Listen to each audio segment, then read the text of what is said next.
तो दोस्तों, जैसा कि आप लोगों को पता है, पांचवा चरण और छठे चरण के बाद में फिर सातवां चरण, और ये जो सातवां चरण है जिसमें एकीकृत राजस्थान का निर्माण हुआ 1 नवंबर 1956 को, यानी इस दिन राजस्थान जो है वो पूर्ण रूप से एकीकृत हो गया। अब इस एकीकृत राजस्थान के दौरान हम लोगों को पता है कि 1900 रियासतें जो थी राजस्थान में इससे पहले मिल चुकी थी, लेकिन सिरोही को जब मिलाया गया तो आबू दिलवाड़ा का जो क्षेत्र था वो उस समय राजस्थान में नहीं मिला था, क्योंकि सिरोही से रिलेटेड गोकुल भाई भट्ट थे और उनकी ये इच्छा थी कि आबू दिलवाड़ा जो है वो भी राजस्थान में ही मिले। लेकिन पंडित जवाहरलाल नेहरू ऐसा नहीं चाहते थे, वो ये चाहते थे कि बम्बई प्रांत जो है उसमें आबू दिलवाड़ा मिले, क्योंकि आबू दिलवाड़ा का अपना एक अलग महत्व है, वो एक पर्यटक स्थल भी है ना, वो एक हिल स्टेशन भी है, तो वो हमारे लिए बहुत ज़्यादा महत्वपूर्ण था। तो हम लोगों ने जो है वो गोकुल भाई भट्ट के प्रेशर के बाद में आबू दिलवाड़ा को राजस्थान में सम्मिलित कर लिया गया, और जो केंद्र शासित प्रदेश था अजमेर मेरवाड़ा, जिसके ऊपर सीधा अंग्रेज अधिकारी या अंग्रेजों का आधिपत्य था, उसको राजस्थान में मिलाया गया। इस प्रकार आबू दिलवाड़ा और अजमेर मेरवाड़ को राजस्थान के सातवें चरण में 1 नवंबर 1956 को राजस्थान में मिलाया गया। और इस सातवें चरण में जब अजमेर मेरवाड़ा मिलाया गया तो अजमेर मेरवाड़ा को फिर राजस्थान का 26वां जिला भी घोषित किया गया, है ना। तो अजमेर मेरवाड़ा जो राजस्थान का 26वां जिला बना। इस प्रकार एकीकरण के समय राजस्थान में कितने जिले थे? 26 जिले थे। अब उस समय जो आधुनिक राजस्थान का निर्माण हुआ, तो आधुनिक राजस्थान के निर्माण के समय सुनेल टप्पा, जो कि मध्य प्रदेश का एक क्षेत्र था, सुनेल टप्पा, उस सुनेल टप्पा को किस में मिलाया गया? राजस्थान में मिलाया गया। तो सुनेल टप्पा राजस्थान में आ गया, और राजस्थान में झालावाड़ का एक क्षेत्र था जिसका नाम क्या था? सीरोज, और ये सीरोज किसको दे दिया गया? एमपी को दे दिया गया। इस प्रकार राजस्थान से सीरोज को एमपी को दे दिया गया, और सिनोल टप्पा जो कि मध्य प्रदेश का था वो किसको दे दिया गया? राजस्थान को दे दिया गया। तो इस प्रकार आबू दिलवाड़ा और अजमेर मेरवाड़ा, उन दोनों का राजस्थान में एकीकरण हुआ। उसके बाद में सुनेल टप्पा जो कि मध्य प्रदेश से राजस्थान में शामिल हुआ, और सीरोज जो कि झालावाड़ का एक क्षेत्र था वो एमपी को दे दिया गया। इस प्रकार से राजस्थान का एकीकरण जो है वो पूर्ण हुआ, और राजस्थान का एकीकरण पूर्ण हुआ। तो राजस्थान का एकीकरण जब पूर्ण हुआ तो इसमें एक प्रश्न ये बनता है कि सिरोही का विलय कब हुआ?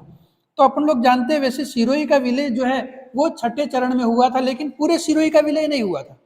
सिरोही का आबू दिलवाड़ा बच गया था, और आबू दिलवाड़ा का विलय कौन से चरण में हुआ था? सातवें चरण में हुआ था। इस प्रकार राजस्थान की एकमात्र ऐसी रियासत जिसका राजस्थान के एकीकरण में 2 चरणों में जिसका एकीकरण हुआ है, जो विलय हुआ राजस्थान में। कौन कौन से चरण थे? छठे और सातवें चरण में सिरोही राजस्थान में मिला था। अब क्योंकि हम लोगों ने देखा कि राजस्थान का एकीकरण पूर्ण हुआ और आधुनिक राजस्थान बना, तो आधुनिक राजस्थान का जब निर्माण हुआ तो उस समय में 2 स्थितियां थी। एक तो राज्यपाल का पद, है ना, क्योंकि संविधान जो था, उस संविधान के गठन के बाद में जब अपन लोग बात करते हैं तो राज्यपाल का जो राज प्रमुख की जगह पर राज्यपाल का पद जो है वो था, और प्रधानमंत्री की जगह पर मुख्यमंत्री का पद था। और हम लोगों को पता है कि छठे चरण तक राजस्थान में जो है वो हीरालाल शास्त्री जो थे वो प्रधानमंत्री थे, और वही पद फिर आगे जाकर के मुख्यमंत्री के पद के रूप में कन्वर्ट हुआ। तो अपन लोग जानते थे सातवें चरण में जो मुख्यमंत्री बने थे वो कौन बने थे? मोहनलाल सुखाड़िया इस समय मुख्यमंत्री थे। और मोहनलाल सुखाड़िया के समय में जो है वो राजस्थान का एकीकरण पूर्ण हुआ, इसलिए मोहनलाल सुखाड़िया को आधुनिक राजस्थान का जनक कहते हैं। आधुनिक राजस्थान का जनक किसको कहते हैं? मोहनलाल सुखाड़िया को। कारण क्या है? कारण यही है क्योंकि राजस्थान के एकीकरण के समय में वो मुख्यमंत्री थे, और उस समय राज्यपाल किसको बनाया था? तो राजस्थान के पहले राज्यपाल थे गुरुमुख निहाल सिंह। कौन थे पहले राज्यपाल? गुरुमुख निहाल सिंह को राजस्थान का पहला राज्यपाल बनाया गया।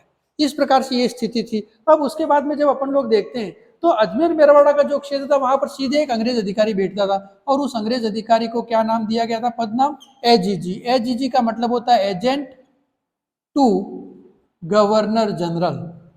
इसका मतलब क्या होता है? Agent to governor general. तो ये एजेंट टू गवर्नर जनरल किसको बनाया गया था? तो उस समय जो है वो कोई एक अंग्रेज अधिकारी था, वो एजेंट टू गवर्नर जनरल रहता था। और अपन लोग जब इस पूरी स्थिति को देखते हैं तो अब हम लोग जो अजमेर मेरवाड़ा में कौन कौन एजीजी थे, पहला एजीजी कौन था, अंतिम एजीजी कौन था, इस चीज को हम लोग जो पढ़ेंगे। ये हुआ राजस्थान का एकीकरण पूरा।